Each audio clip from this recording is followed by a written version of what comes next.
All right, so in this video, I'd like to talk about effectively reading your textbook.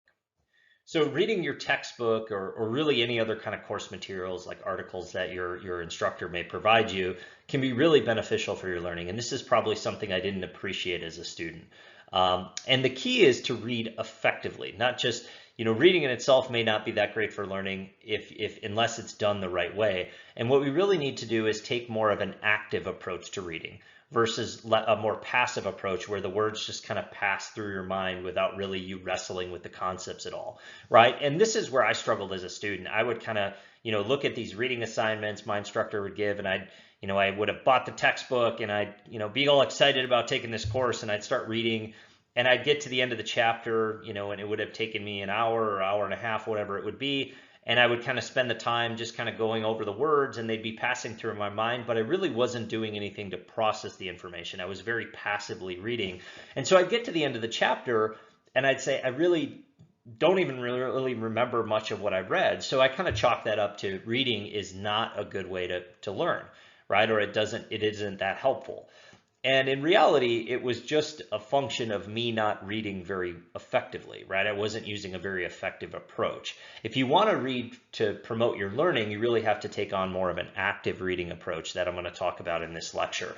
And when I kind of transitioned more to more active reading, I kind of realized how important it is to read for learning, to supplement the things that you're going to discuss in class and maybe other forms of how content can be delivered.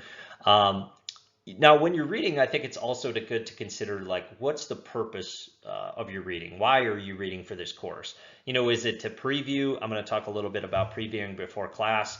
Is it to fill in gaps, right? Maybe you went to lecture and you understood most of the things, but then you're trying to fill in gaps. Is it to supplement, the material that was discussed in class, like add some extra detail to it or get another viewpoint on the topic? It's good to think about like why you're reading, because it may impact your approach, right? So why do I think it's a good idea to read the textbook? There's a few reasons in my mind. One is it supplements the information presented in class. A lot of times your instructor is really trying to hit the highlights, right? When they may discuss a topic, they may not be able to go into as much detail as they'd like. With your textbook, you can kind of think of your notes or what you talk about in class as like a framework. When you read, you can kind of fill out that framework with added detail, right? The other thing is I think it helps you process information at a deeper level because you're kind of in control of the timing of how things are talked about. When you're in class, your instructor really sets the pace, right? We've probably all been in a course where somebody really breezes through material and your head's spinning and you're trying to keep up. Well, when you go back and read later, right, you control the pace. You may read something and you may say, I'm not ready to move forward yet. I've got to maybe try to find another source to read because I'm still unclear here. Or maybe, you can stop to ask yourself questions. That's going to be one of the big things I'm going to talk about in this video is something I would encourage. So again, you control the pace so you can move forward or move at your, like I said, at your own pace, or you can even go back to earlier concepts. You can jump around. So again, you have a little bit of control, and that allows you to process information at a little deeper level versus sometimes in class, you just feel like you're along for the ride and you're kind of trying to keep up, right? The last point is it exposes you to a different way of conceptualizing information, right? Whatever topic you're trying to learn, your instructor and the textbook authors, unless they're the same person sometimes, but they're going to conceptualize information differently, right? We all think of things different way. So, in class, your instructor may use different examples. They may have different ways of explaining it. So when you go and read your textbook, now all of a sudden you're getting access to a whole different way of thinking about something. So I just think it creates like a richer understanding of whatever you're trying to learn, right? So tips for reading a textbook. These are just kind of and you can think of this as a general approach. I start when I'm reading a textbook chapter or really any kind of material. It can even be a journal article, it can be a white paper, whatever it may be. I usually start by previewing the chapter or the section before I start reading. So I don't just start, all right, open my book and start reading word one, word two, start moving my way across the page. I take a little time to preview the chapters. I look at the different sections. I look at the different section headings. I may even peek at the figures. It like primes my brain for what's coming, right? So I think of, all right, this is what we're going to be talking about or what I'm going to be reading about for the next 30 minutes or hour or however long I'm going to be reading, right? So that's how I start. And then when I actually start to read, this is a key point, is I really try to make sure I'm actively processing the information. And one way to do that is to ask questions as you read. I talked about this as an elaboration technique through like kind of questioning as you're reading or as you're reviewing your notes, that elaborative interrogation. This is great to build in when you're reading your textbook or other course materials, is don't just, let your eyes run over the words on the page. Try to make sure you're pausing and questioning what you're reading, right? Like maybe you did lecture and you're reading after the fact from your textbook and you start to say, this is my understanding based on class, and then you read something and you kind of stop to question, it's like, is this consistent with what we talked about in class, or is it different, right? And then if you read a concept, you may be able to stop and pause and even come up with your own example. What's an example of how this would play out, right? So pausing to question as you go can be a great way to get yourself out of that habit of just getting into a pattern of mindlessly reading. Again, words passing through your mind, but really not retaining any of it because, again, you're not mentally wrestling with the information. The other thing you can do is you can kind of read to search for answers. This is one thing I like to do. So, if I'm reading a section of a book about, and the title of it, the section heading is muscles of respiration, right? I can then turn that into a question that I try to answer through my reading, right? So I could say, all right, instead of, I see that section heading, I can say, all right, what are the muscles involved in respiration? And then I can read to try to answer that question, right? So again, it forces me to actively seek out information, which again is going to require me to process it and gets me out of that pattern of just mindlessly having the words kind of flowing through my mind without really doing anything to work with them at all, or process the information. The other is stop to summarize, right? For a really dense reading, you may stop to summarize after a section or even a paragraph, right? For less dense reading, maybe you just stop to summarize at the end of the chapter, or maybe it's a larger section of the book that you summarize, right? But this is a good chance for you to say, okay, I read this section.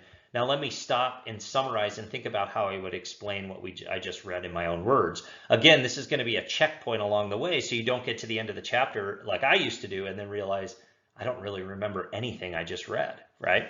The other thing is to take notes. I know I talked about effective note taking in another video, and taking notes when you read, I think, can be very helpful. When you're studying to become a healthcare provider, you're probably not going to have a lot of time, right? You're going to have a lot of courses. They're going to be really dense courses. The expectations are really going to be high. So you're probably not going to get a chance. You're not going to have time to go back and kind of reread and reread chapters. There aren't going to be enough hours in the day, right? In most cases. So that's where I like to take notes, right? Because then I can say, all right, as I read, I'm going to take notes, and take notes in the same way. Don't, like I talked about in lecture, don't necessarily try to write exactly what is written in the book. Try to take it and put it in your own words or paraphrase it, right? But this is nice because then you don't have to go back and try to review the chapter. You can go back and just look at your notes page, right? And it can be just a kind of a little primer for recalling what you read maybe in the past, right? Now I get asked a lot and I see a lot of students highlighting, and a lot of times their books look like the page on the right where it's just highlight, highlight, highlight the whole reading. And I'm not a fan of highlighting because I don't really think it requires you to process the information at a very deep level. Again, you're just running the highlighter over the words saying, I want to revisit this. This is important. This is important. This is important. I would rather see you take notes, right? Because then you have to go through that process of not just running your highlight over it, but take notes in that, take the information you want to remember, you want to revisit, and describe it in your own words. Again, that's going to require you to process that information at a much deeper level than you are when you're going to highlight, right? The other thing is, a lot of times, you could highlight to try to, highlight main points or key terms. But a lot of times in your textbook or any other readings, the authors have probably already done that for you, right? They've already bolded certain terms. They've got definitions. They've got certain things are highlighted. So it's like they've already probably done some of the work about identifying what the key concepts are and stuff like that. So highlighting is one of those things I don't necessarily encourage If you do it, if you find it helpful, I don't think it's always a bad thing, but I think I would rather see students taking notes, right? And trying to take notes in their own words. Now, the last tip is to, after you get done reading, test yourself, right? And this is another reason I think it's great to take notes, because you can go back and you can kind of test yourself on what you just read, right? Because again, that's going to build in that recall, right? You read it and then see what you can recall, which we know is beneficial for your learning. So this is kind of a whole process. If I'm reading a chapter for the purpose of learning, I'm going to preview, I'm going to actively process the information while I'm reading, I'm going to take notes, and then as soon as I get done, I'm going to try to test myself. And when I do that, yes, does it take me longer to read? Yes, but I get more out of the time I spend reading, right? It may take twice as long, right, as just kind of, breezing through a chapter, but if you actually get more out of it, it's actually a good investment in your time. So this is where I'd say, this is a way to improve your reading comprehension and retention, right? All right, the other thing I'd say is, previewing before class. I'm going to talk about this in another video. A lot of times I encourage students to read after class, right? Go to class, preview before class, go to class, and then review or read your chapter after class to kind of flesh out the topic with additional detail and see a different perspective. But it can also be effective or helpful to preview what you're going to be talking about in your class. So if the instructor, in the syllabus, they have the topic for that day and then they have a chapter assigned to that, you probably want to go to class kind of having some familiarity with what's going to be covered that day. So previewing the chapter of the textbook can be really helpful for that. So I'll open up the chapter and I don't read it word for word. I'll just look at, the objectives, right? Usually to start a chapter, they'll have a big list of objectives about what's going to be discussed in the chapter. Or I'll just look at headings and subheadings and just get an idea. I'll look at figures and diagrams. Even though I may not always fully understand them, at least it gives me some understanding of what we're probably going to be talking about in class.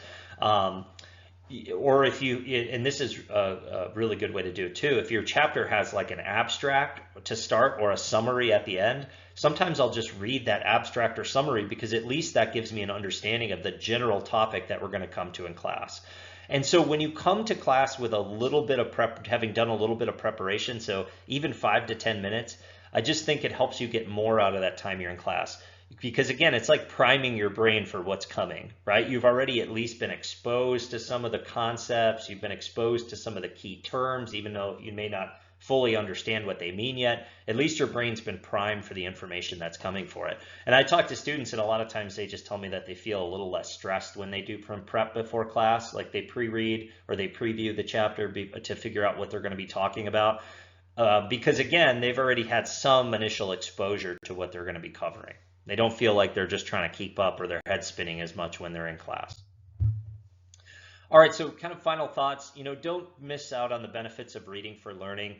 And the key is to actively read, not just pass your eyes over the text, right?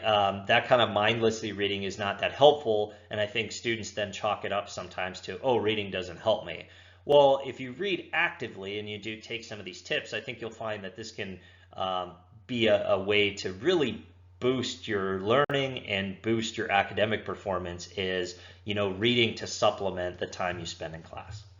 If you enjoyed this content, be sure to like and subscribe to my YouTube channel, Learning That Lasts, and check out my book, Learning That Lasts, which is available on Amazon.